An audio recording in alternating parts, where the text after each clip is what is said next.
Olá a todos, tudo bem com vocês? Bom, gente, chegamos agora no módulo 6 do nosso curso, onde a gente começará a ver a aula de saúde coletiva. Bom, mas antes de começar a falar sobre saúde coletiva, eu quero avisar vocês que eu já vou estar marcando o dia da primeira aula prática de vocês, que provavelmente vai ser sem ser essa quinta, na outra quinta-feira. Vocês vão ter a aula de laboratório. A aula de laboratório vai ser, que no caso é a aula prática, vai ser apenas para os alunos que tiveram o módulo de farmacotécnica e cosmetologia. Os alunos que ainda não tiveram essa aula de farmacotécnica e cosmetologia não precisam se preocupar, porque quando chegar nesse módulo, vocês irão fazer as aulas práticas também. Então, essas aulas práticas é mais para esses alunos que já tiveram esse módulo e não puderam fazer as aulas práticas devido à pandemia, tá ok? Mas lembrando, vai ter que usar luva, não esquecer para poder fazer o manuseio, touca, tá? Quem não tiver touca, essas coisas, depois me fala que eu vejo que eu consigo, tá ok? Bom, a gente vai falar hoje sobre saúde coletiva. Mas antes da gente poder falar sobre a saúde coletiva, a gente tem que poder entender um pouco da história da saúde pública no nosso país, no Brasil. Bom, antigamente, bem antigamente, o que que tinha? O que que eles falavam? Antigamente, quem tinha trabalho tinha acesso à saúde pública. Quem não tinha trabalho não tinha direito a acesso à saúde pública. Então, por exemplo, se você trabalhava, você tinha todo o direito à saúde pública. Se você não trabalhava, você não tinha direito à saúde pública. Você não seria atendido. O que que acontecia? Você poderia ser atendido pela Santas Casa, que foi aberto para atender a população pobre. Isso é uma história bem antiga, tá? Que se eu for contar toda a história da saúde pública no nosso país, a gente vai ficar um bom tempo falando sobre ela. Porque a saúde pública, a história da saúde pública vem bem lá dos tempos dos índios, quando os colonizadores chegaram no nosso país, trazendo assim também doença para aqueles índios. Tá? Mas se a gente for voltar nessa história, a gente vai voltar bem atrás. Então eu quero que vocês entendam que antigamente as pessoas que tinham trabalho, ela tinha o direito e tinha o acesso à saúde. Ela tinha o acesso a ser atendida. A pessoa que não tinha trabalho, ela não tinha acesso à saúde. Então, por exemplo, se fosse antigamente, hoje você está de carteira assinada. Você teria acesso ao posto de saúde normal. Aquele que não tinha trabalho, ele não teria acesso ao posto de saúde. Um exemplo, tá? Então, para vocês verem que de lá para cá, muita coisa mudou, tá? Então, aí teve a reforma sanitária, tudo isso, além disso. E depois, em 1988, tem também o protocolo do SUS, que essa parte eu achei até interessante, que fala em 1998, fala que a saúde é um direito de todos e um dever do Estado. Então, que a saúde, a partir dali, a saúde passou a ser um direito de todos, independente se você trabalhasse ou não, e que o dever de prestar essa saúde à população era um dever do Estado. Tá? Deu para entender mais ou menos um pouco da história? Que nem eu falei para vocês, se a gente for voltar bem no tempo e falar muito sobre a história, a gente vai voltar bem. Depois eu vou passar um videozinho falando para vocês sobre a história da saúde pública no nosso país. Mas é um videozinho bem curto, acho que dá uns 15, 20 minutos. Tá ok?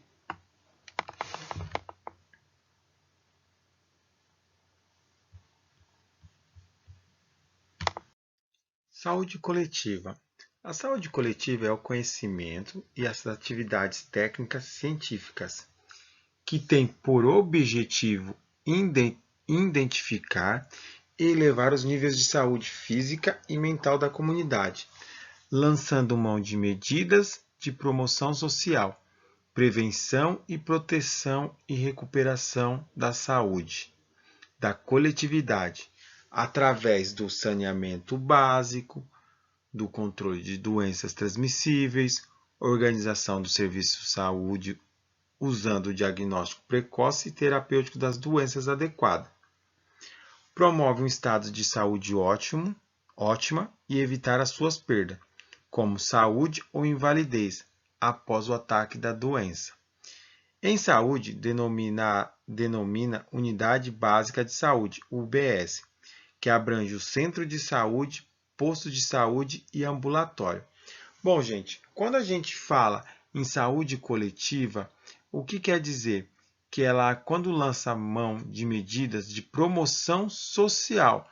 Então, na saúde coletiva, ela abre um leque para a promoção social. O que seria essa promoção social? Seria como você prevenir antes a doença, depois você proteger e, se caso a pessoa tiver aquela doença, você fazer a recuperação, tentar recuperar a pessoa daquela doença. Um exemplo que eu posso dar para vocês é que antigamente, não sei se vocês lembram, que muita gente fumava, correto? E depois disso, o que aconteceu?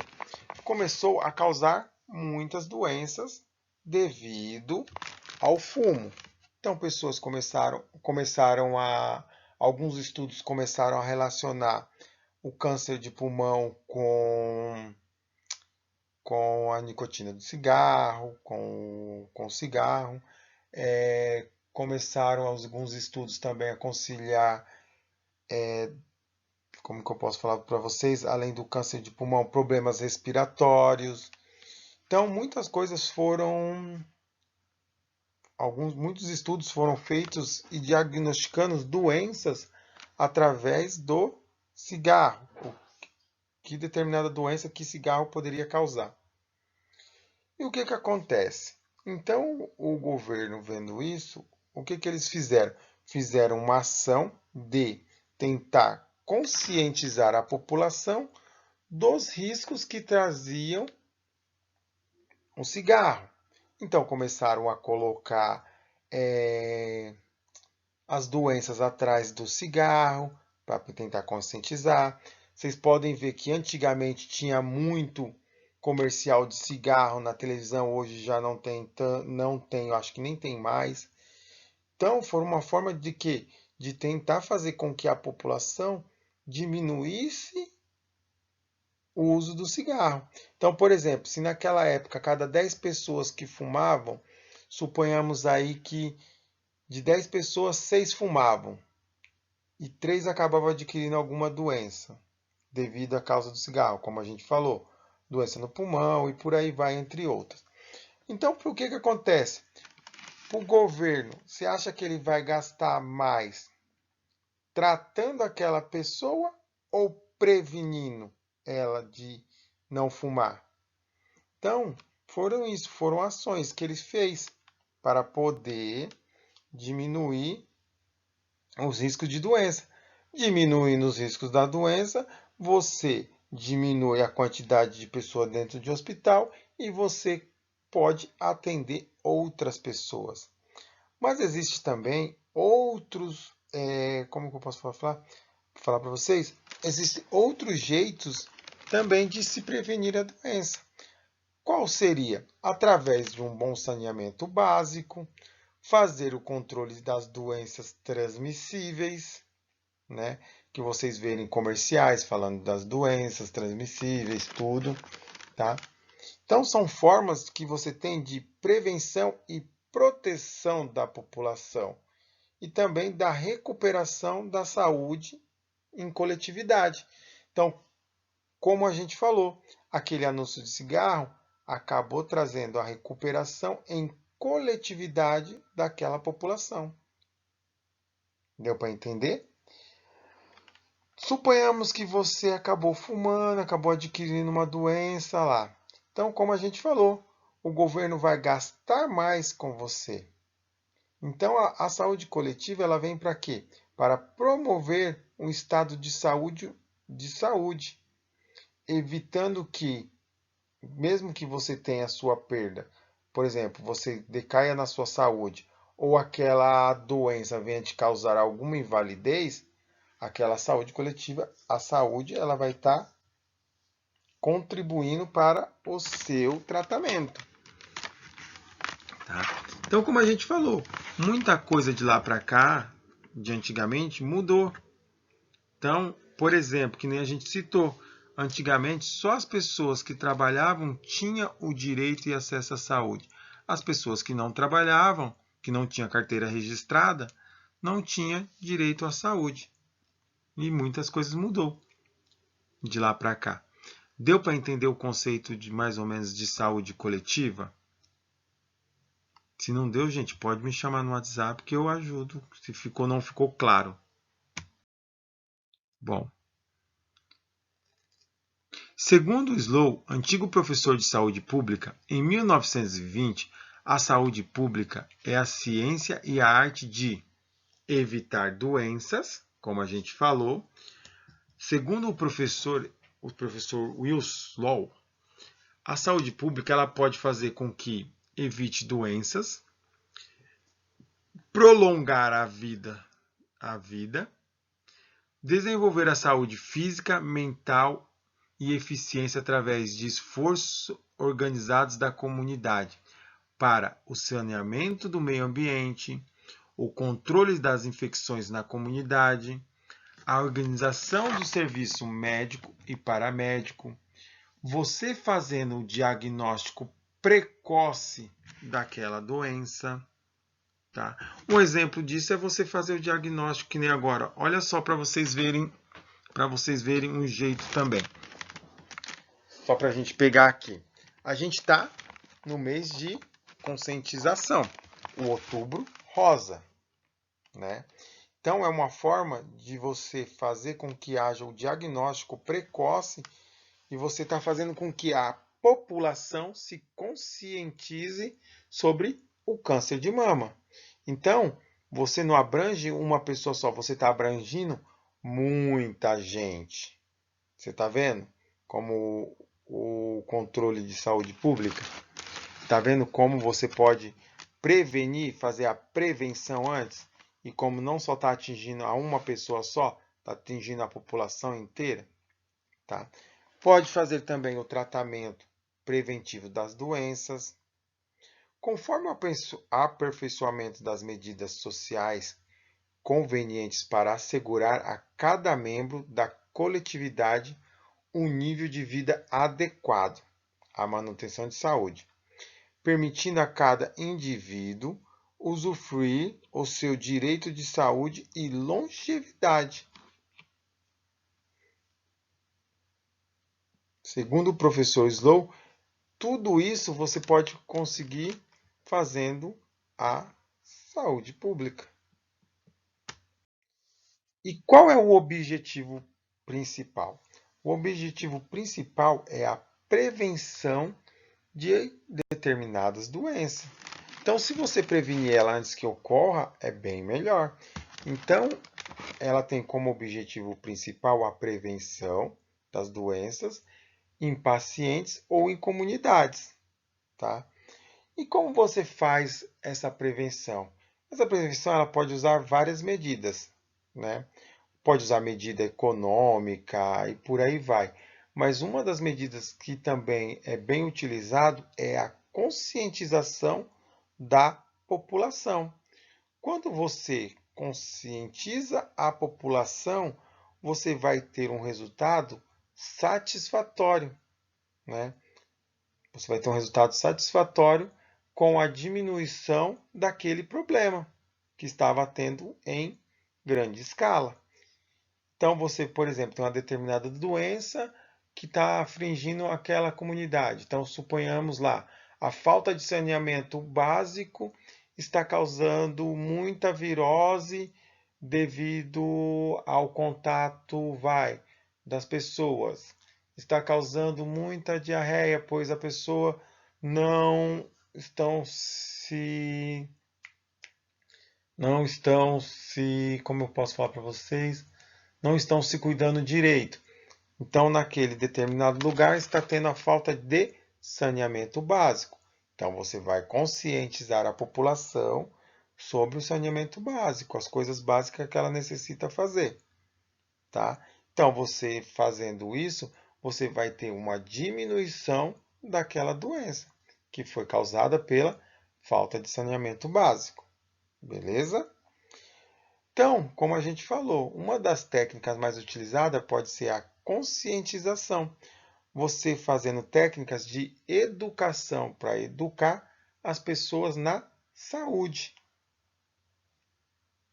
Só que quando você faz isso, você, como a gente falou, você tem que ver a necessidade de cada região. Não quer dizer que o mesmo problema que eu tenho na região, de São Paulo, eu vou ter o mesmo problema lá no sul. Então você vai ver as condições e a circunstância e você vai trabalhar em cima do que está acontecendo naquela região. Você vai promover a conscientização naquela população. Agora, quer ver uma coisa que abrange muito, que nem a gente falou? A gente está no mês de outubro. Outubro é o Outubro Rosa. Qual que é a conscientização no Outubro Rosa? É a conscientização sobre o câncer de mama. Então, para vocês verem, é uma técnica utilizada. É a técnica de conscientização da população. Por quê? Se você descobre o câncer de mama mais rápido, ele além de ter mais chances de cura, ele também vai fazer com que diminua o tratamento, né? No caso, não vai se estender o tratamento por longo prazo, diminuindo assim também os gastos do SUS. Então, para você ver que a conscientização, ela vai prevenir e vai fazer com que você trate mais rápido, também diminuindo assim as filas nos hospitais. Então, segundo a OMS, ela trata a saúde como um complemento de bem-estar físico, mental, social e espiritual. Ele não é só apenas a ausência de doença. Então, a OMS ela traz essa definição para a gente, que o nosso corpo tem que estar em pleno equilíbrio. É um estado relativo de equilíbrio, de formação do nosso organismo. Que eu não preciso ter apenas a ausência de uma doença para ter problemas. Então, meu corpo tem que estar em perfeito equilíbrio, tanto físico, mental, social e espiritual. Tem que estar em plena harmonia.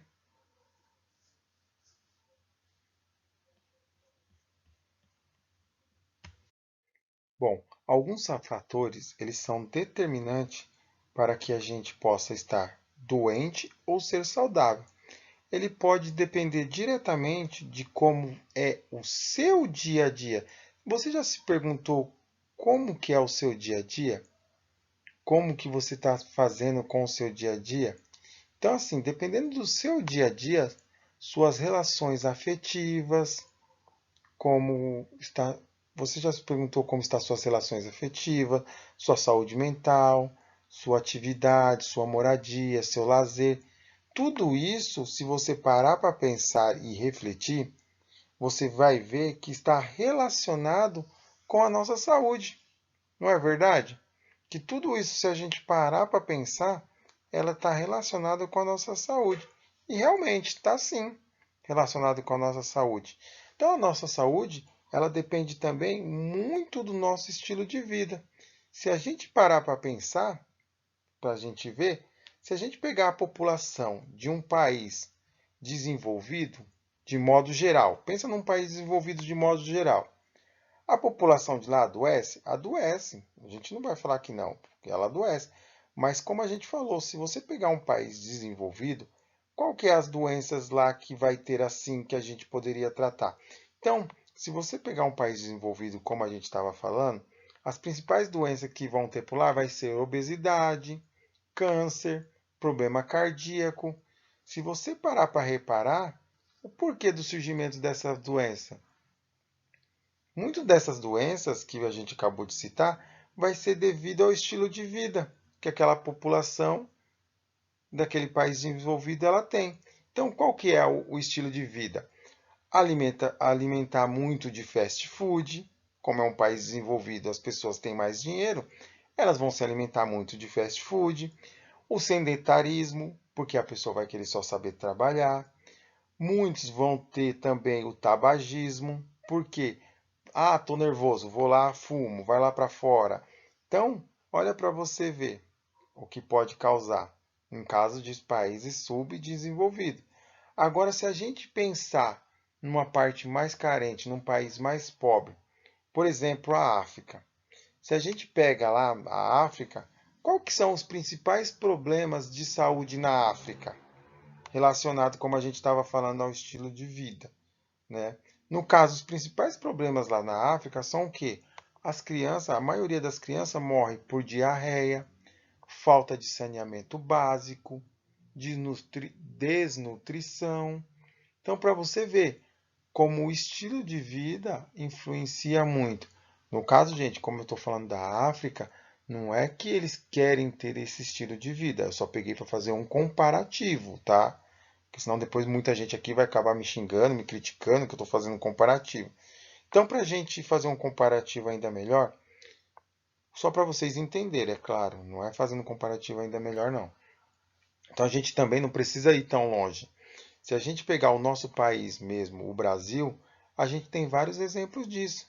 Por exemplo, no estado mais desenvolvido, que tem aquele estilo de vida corrido das pessoas, que fazem aquelas escolhas por alimentação rápida, que seja coisa prática, pois não há tempo para fazer a comida em casa, não há tempo para fazer atividade física, você começa a ter aquele estresse no trabalho, do seu dia a dia, começa a causar aquele cansaço mental.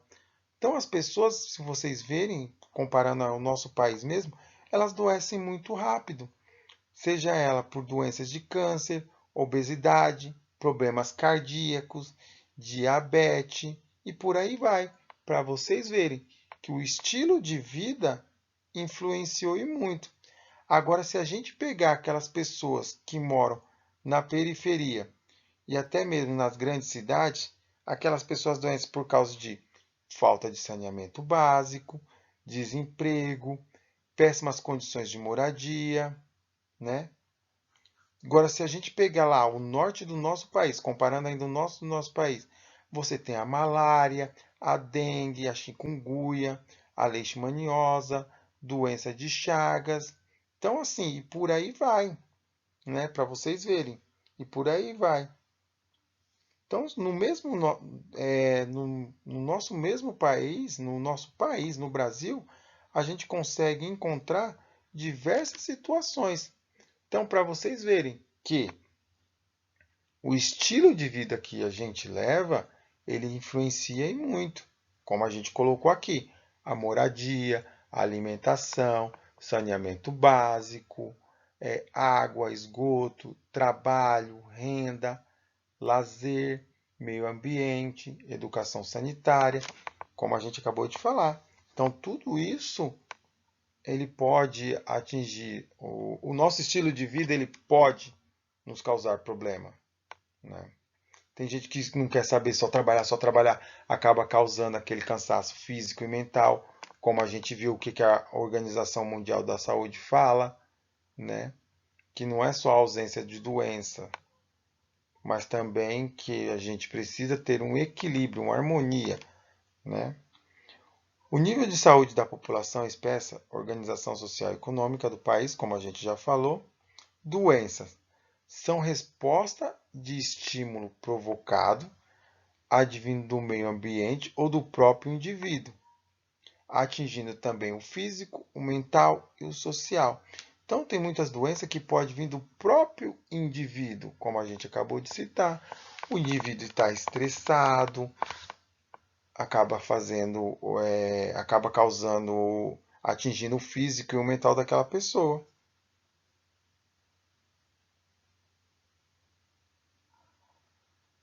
tá? Deu para entender, gente? Então, os fatores determinantes, como a gente falou. Então, como eu falei para vocês, se a gente pegar no nosso país mesmo, a gente encontra diversas situações diferentes. A gente não precisa ir lá fora, que nem eu fiz a comparação, mas foi só para vocês entenderem, tá? Não quer dizer que aquelas pessoas têm um estilo de vida porque elas querem, é porque é as condições que ela consegue naquele momento, tá ok?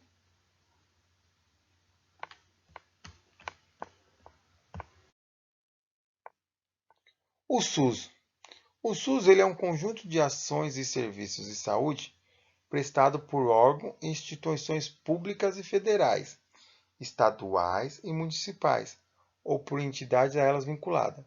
Embora o sistema esteja previsto em lei federal desde 1990, ainda está em processo de construção.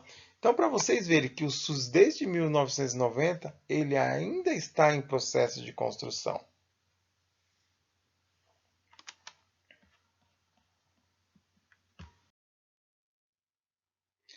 Bom, sobre o nascimento do SUS, antes de ele nascer, a década de 80, o sistema de saúde do Brasil, ele necessitava de uma radicalização, ele precisava de uma transformação geral. Por que ele precisava dessa transformação?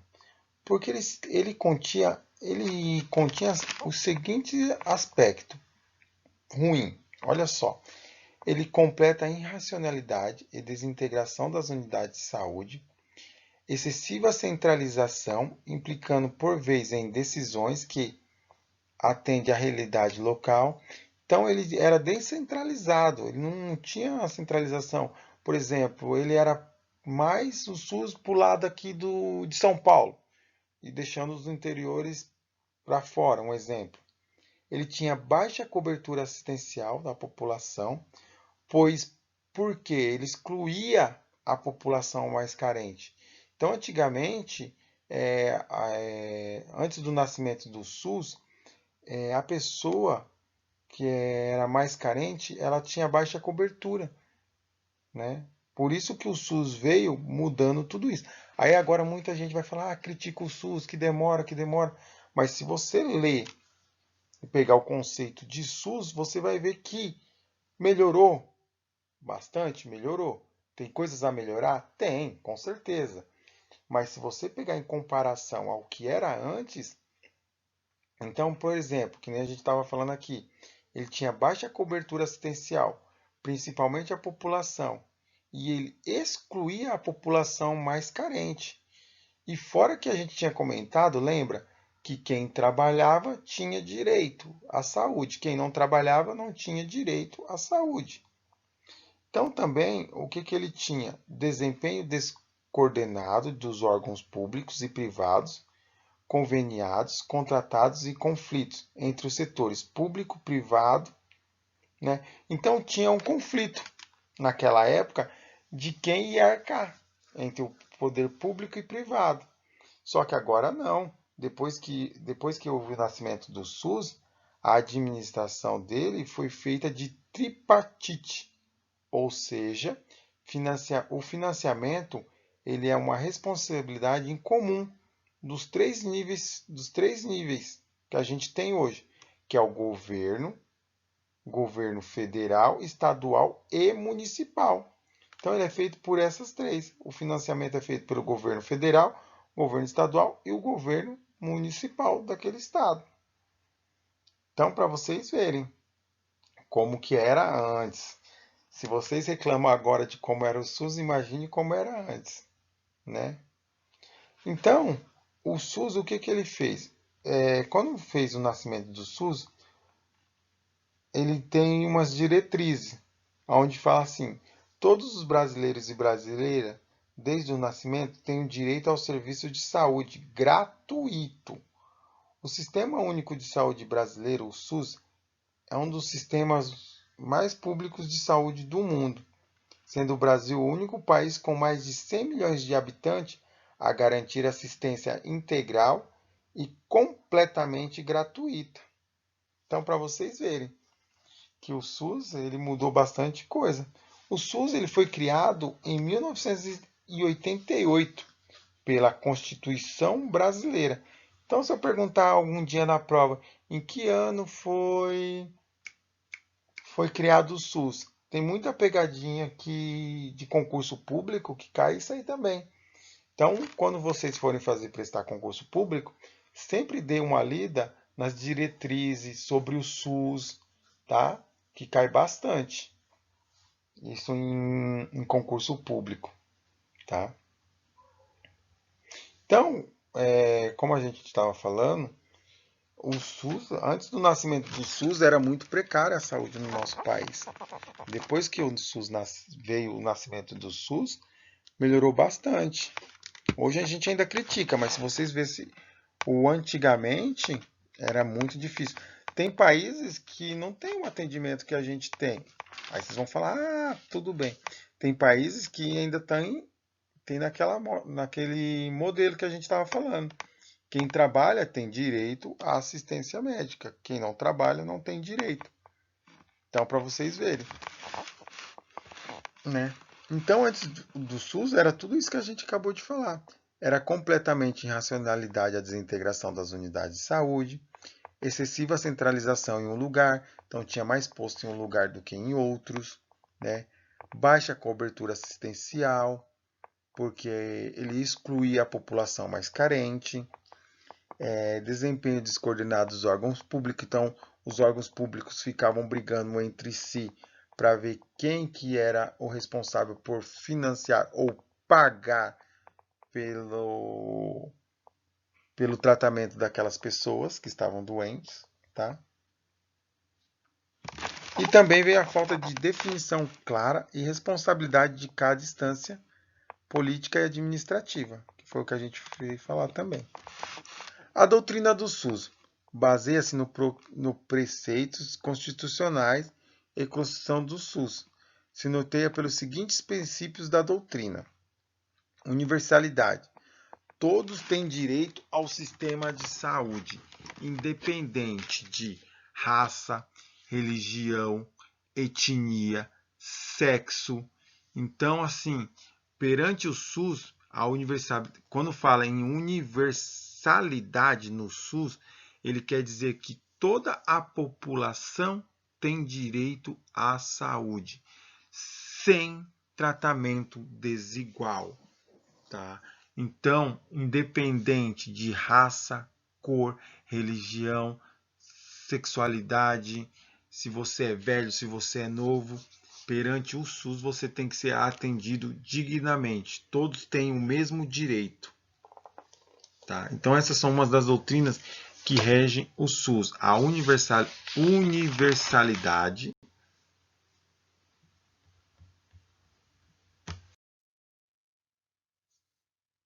A reforma sanitária, 8 Conferência Nacional de Saúde.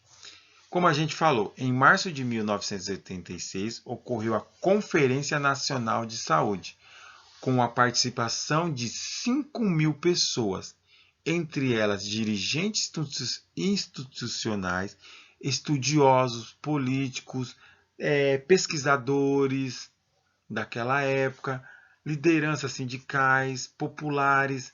Então, para vocês verem, para formar o SUS, não foi uma pessoa só. Então, foram mais de 5.000 pessoas. E não era qualquer pessoa, como a gente está falando.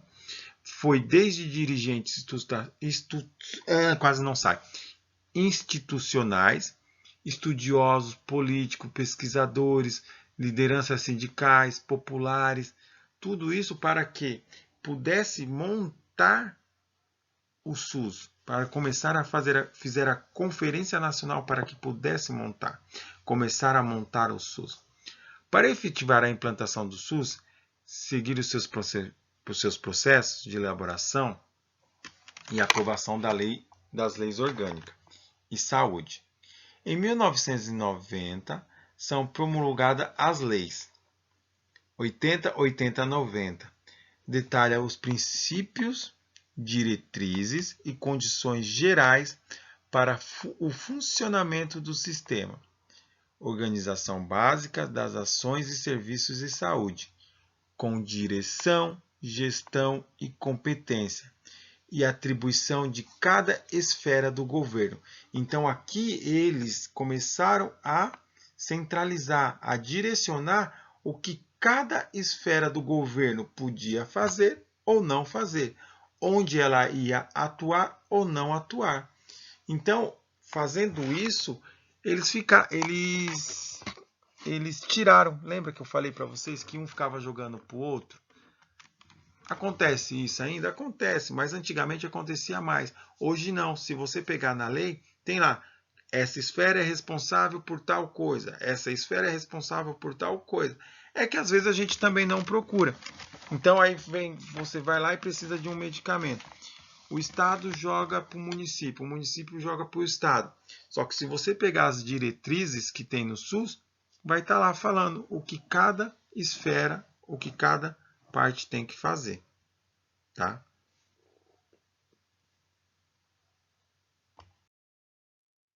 Ainda falando sobre as doutrinas e as diretrizes do SUS, a gente vai falar sobre a equidade. O que quer dizer a equidade? É que todo cidadão ele é igual perante ao SUS, que ele vai ser atendido conforme a sua necessidade, até o limite do sistema, sem barreira e sem privilégio.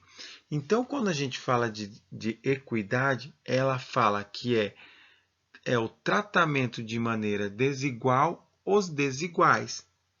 Professor, mas como assim? Que o senhor acabou de falar que o SUS ele atende todo cidadão, é igual perante ao SUS. Então, por exemplo, todo cidadão ele vai ser igual perante ao SUS. Pode ser um paciente acamado que não está saindo de casa devido à sua enfermidade, ou um paciente que consegue se locomover até o SUS. Então, ele vai tratar as duas pessoas de forma igual. Como assim? Ele vai fazer o tratamento igual, independente da situação que a pessoa está. Então, ele vai tratar as pessoas desigual, por exemplo, no caso do paciente acamado, ele vai tratar de uma forma desigual. Por que, professor, desigual? Vai ter preconceito? Não. Ele vai tratar uma forma desigual? Como assim? Então, aquele paciente que consegue se locomover, ele vai ser tratado da mesma forma que aquele paciente acamado. Então, ele vai privilegiar o paciente acamado? Não. Ele vai dar um tratamento àquele paciente, tentando tratar aquele paciente da forma igual o paciente que está indo até lá. Então, a gente fala que é o tratamento de maneira desiguais aos desiguais, tá? Então, se isso aí um dia cair numa pegadinha para vocês em um concurso público, é isso. É o tratamento de maneira desigual os desiguais, tá? Então, a equidade, ela visa combater essa desigualdade na saúde. Beleza? Ficou complicado? Quer que eu explique de novo? Se quiser, gente, eu explico de novo, sem problema. Ou se caso vocês não entenderem essa parte da equidade, pode me mandar por WhatsApp, que eu mando um vídeo explicando novamente, ou mando mais vídeo para vocês, tá? Bom, integralidade é o reconhecimento na prática de que cada pessoa é um todo indivíduo e integrante de uma comunidade. As ações e promoções, proteção e recuperação da saúde também formam um todo indivível e não pode ser vista como ações independentes. As unidades prestadoras de serviço, com seus diversos graus de complexidade, formam também um indivível configurado, um sistema capaz de prestar assistência integral. O homem é um ser biopsicossocial e deve ser atendido com esta visão integral. por um sistema também integral, voltando a promover, a proteger e recuperar a sua saúde. Então, no caso da integrabilidade, é o reconhecimento na prática de cada ação em que o SUS vai fazer, tá? E como ele vê cada pessoa, que ele não trata as pessoas de forma desiguais, como a gente falou.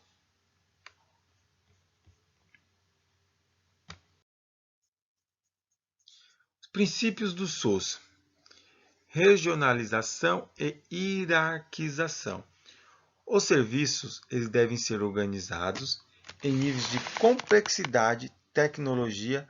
Essa tecnologia é sempre crescente, disposto numa área geográfica delimitada e com definição da população a ser atendida.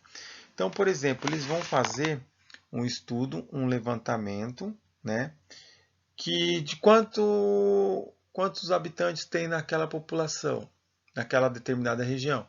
Então, ali eles vão determinar o quanto do SUS a gente vai poder ter ali. Quantos postos de SUS a gente vai ter ali. Resolubilidade é a exigência de que o sistema esteja capacitado para resolver os problemas de saúde, tanto os individuais como os coletivos. A descentralização é entendida como uma redistribuição da responsabilidade entre os 3 níveis de governo, com prioridade para o poder do município através da municipalização do serviço e saúde. A descentralização ela visa fazer que cada nível federativo tenha a sua responsabilidade, aonde o município ele vai ter autonomia para pensar de que forma a saúde vai ser tratada dentro daquele contexto geral. Aí ali o município ele vai planejar as suas ações. Tá? Deu para entender?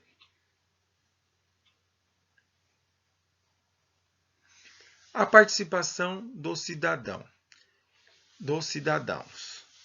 É a garantia constitucional de que a população participará do processo de formulação da política de saúde e do controle à sua execução em todos os níveis, desde o local até o federal. Essa participação deve ser dada através do Conselho de Saúde ou através das conferências da saúde. Bom, então aqui a gente fala que o cidadão ele tem uma grande participação, porque ele vai garantir que esteja fazendo a Constituição valer a pena. A população ela tem o poder de participar desses processos de formulação na política da saúde. Tá? Então, a população ela vai em todos os níveis, desde o local até o federal. Essa participação deve ser através de Conselho de Saúde. Quem de vocês algum dia já ouviu falar do Conselho de Saúde ou participou do Conselho de Saúde da sua cidade? Porque hoje a gente muito critica, só que a população ela pode participar sim dos conselhos de saúde. No Conselho de Saúde é onde vai ser definido o que vai ser feito. Então, muita gente nunca deve ter ouvido falar nesse Conselho de Saúde, mas tem. Tá? E uma vez, eu só não sei de quanto em quanto tempo, mas tem o Conselho de Saúde. E aí, nesse Conselho de Saúde, o cidadão ele pode participar, ele pode ouvir o que vai ser feito naquela sua cidade e ele pode cobrar também. Então, aqui, ele permite a participação. O SUS ele permite a participação do cidadão nesse conselho. Tentem... Tá até já ficando sem voz. Tentem ver na comunidade de vocês ou na cidade de vocês o conselho de saúde. Tentem se informar direitinho, que vocês vão ver que vocês podem participar desse conselho de saúde. Complementariedade do setor privado. A Constituição definiu que, quando por insuficientes do setor público for necessário, a contratação do serviço privado, de preferência os serviços não lucrativos, conforme determina a Constituição. Então, para vocês verem que a Constituição, ela pode sim, é o que a maioria hoje faz também. A Constituição, ela definiu que quando por insuficiência do setor público, quando se há uma suficiência do setor público, pode-se haver o necessário da contratação do serviço privado. Então, hoje vocês podem ver que o setor público ele pode contratar um serviço privado para atender a necessidade daquela população. Então, hoje a gente vê muito isso também. Tá? E ele pode optar, de preferência, pelos serviços não lucrativos. Quem de vocês já precisou usar o SUS que não tinha determinado atendimento e acabou tendo que passar por um privado? E acabou vocês não gastando nada, não tirando nada, mas acaba saindo dos cofres do governo. Não quer dizer que vocês não pagam nada, porque vocês pagam os seus impostos, né? Então o SUS ele permite isso também. Quando não se tem um atendimento digno naquela cidade, você precisa de um tratamento para tal coisa, não tem, e tem um privado, um particular, o SUS pode contratar aquele particular para atender às suas necessidades. Mas é como a gente fala, né? Tudo a gente tem que verificar. Mas, gente, tudo isso tem nas diretrizes do SUS. E eu falo para vocês uma coisa. Foi uma pincelada muito rápido, tudo. Mas, assim, se vocês pegarem para ver as diretrizes, o que o SUS pede, tudo isso, vocês vão ver que tem muita coisa mesmo. Para quem for um dia prestar concurso público, sempre dá uma estudada nessa parte de SUS, porque geralmente é o que eles mais cobram quando você vai prestar concurso público, ainda mais quando se é para trabalhar nas unidades básicas de saúde também, tá? Gente, se ficou alguma dúvida, pode me chamar no WhatsApp. Quero agradecer a todos por mais esse módulo estar com vocês. Espero poder ajudar muito vocês nessas aulas. E no que precisar de mim, só me chamar. Tá ok? Desde já agradeço a todos. Tenham um bom dia a todos.